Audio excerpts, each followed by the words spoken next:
Assalamualaikum warahmatullahi wabarakatuh. Kehidupan akhirat merupakan hal gaib, tirainya tidak dapat disingkap oleh manusia. Setajam apapun akalnya, sebening apapun hatinya, maka pengetahuan tentangnya hanya diperoleh lewat informasi dari Allah dan Rasul-Nya. Setelah terjadinya kiamat, manusia akan dihisap oleh Allah Subhanahu wa Ta'ala untuk mempertanggungjawabkan perbuatannya selama hidup di dunia. Pada saat itu, manusia terbagi dua kelompok. Allah memasukkan orang-orang beriman dan beramal saleh ke dalam surga, sedangkan orang-orang kafir dimasukkan ke dalam neraka. Selesai dihisap, iblis berpidato di hadapan kelompok penghuni neraka. Seperti apa isi pidato iblis kepada kelompok penghuni neraka? Simak videonya sampai selesai, agar tidak salah faham.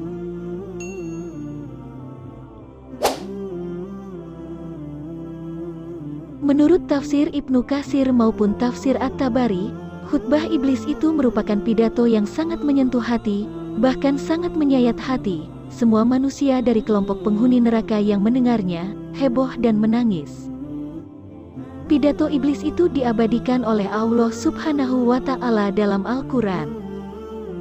Dan setan berkata ketika perkara hisab telah diselesaikan, sesungguhnya Allah telah menjanjikan kepadamu janji yang benar, dan aku pun telah menjanjikan kepadamu tetapi aku menyalahinya. Tidak ada kekuasaan bagiku terhadapmu, melainkan sekadar aku menyeru kamu lalu kamu mematuhi seruanku. Oleh sebab itu janganlah kamu mencerca aku, tetapi cercalah dirimu sendiri. Aku tidak dapat menolongmu, dan kamu pun tidak dapat menolongku. Sesungguhnya aku tidak membenarkan perbuatanmu mempersekutukan aku dengan Allah sejak dahulu. Sungguh, orang yang zalim akan mendapat siksaan yang pedih. Quran Surah Ibrahim ayat 22.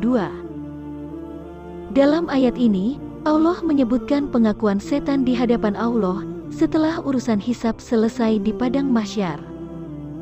Setan senantiasa menggoda dan menyesatkan manusia dari jalan yang benar, dengan memberikan gambaran sedemikian rupa, sehingga manusia yang terkena godaannya memandang kejahatan sebagai perbuatan yang baik dan terpuji. Di samping itu, setan juga memberikan janji-janji kepada orang-orang yang kena godaannya, yaitu keuntungan yang akan mereka peroleh jika mereka memenuhi ajakannya, akan tetapi, ia tidak mampu memenuhi janji tersebut. Pengakuan setan setelah urusan hisab di padang mahsyar selesai, ditujukan kepada orang-orang yang telah disesatkannya di dunia ini, baik golongan lemah yang telah memperhambakan diri kepada selain Allah, maupun golongan kuat dan sombong yang telah menganggap diri mereka sebagai Tuhan.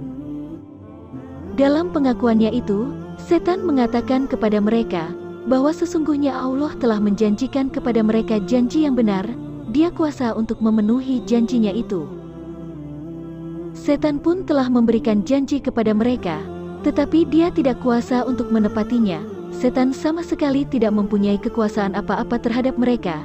Dia hanya sekadar menyeru manusia kepada sesuatu yang tidak benar, lalu mereka mematuhi saja seruannya itu tanpa menggunakan akal.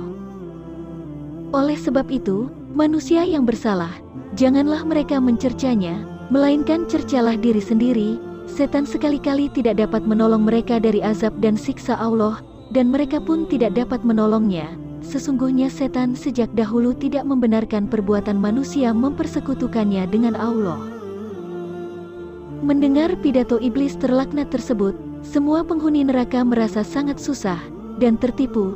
Mereka semuanya menangis dan menyesal, namun penyesalan ketika itu tidak ada gunanya lagi. Dan mereka tambah sedih mendengar surah Ibrahim ayat 23, yang menceritakan orang-orang beriman dan beramal saleh dimasukkan ke dalam surga.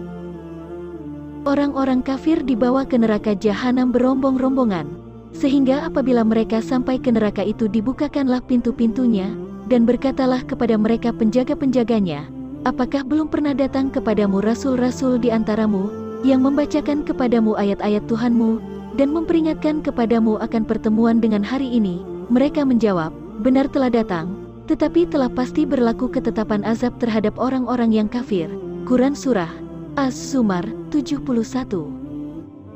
Ketika neraka jahanam sudah melihat orang-orang yang akan dimasukkan ke dalamnya dari kejauhan, neraka kemudian semakin bergejolak dan membara, tidak sabar menanti kedatangan mereka. Allah Subhanahu wa Ta'ala berfirman, apabila neraka itu melihat mereka dari tempat yang jauh, mereka mendengar kegeramannya dan suara nyalanya. Quran Surah Al-Furqan ayat 12. Khutbah iblis di hari kiamat kelak bisa menjadi renungan bersama, agar tidak menjadi orang-orang yang merugi di akhirat, sebab ketika dilaknat dan dikeluarkan dari surga oleh Allah Subhanahu wa Ta'ala untuk bersujud kepada Nabi Adam, iblis bersumpah untuk menyesatkan anak cucu Adam hingga akhir zaman. Iblis telah memohon kepada Allah agar ditangguhkan ajalnya hingga hari kiamat, dan Allah mengabulkan doa iblis. Kisah tersebut diabadikan di dalam Al-Quran. Berkata iblis, "Ya Tuhanku, kalau begitu maka beri tangguhlah kepadaku sampai hari manusia dibangkitkan." Allah berfirman, "Kalau begitu, maka sesungguhnya kamu termasuk orang-orang yang diberi tangguh." Quran Surah Al-Hijr ayat 36-37. Setelah itu, iblis selalu berusaha untuk terus menyesatkan manusia dari jalan Allah hingga hari kiamat. Wallahu a'lam bishawab.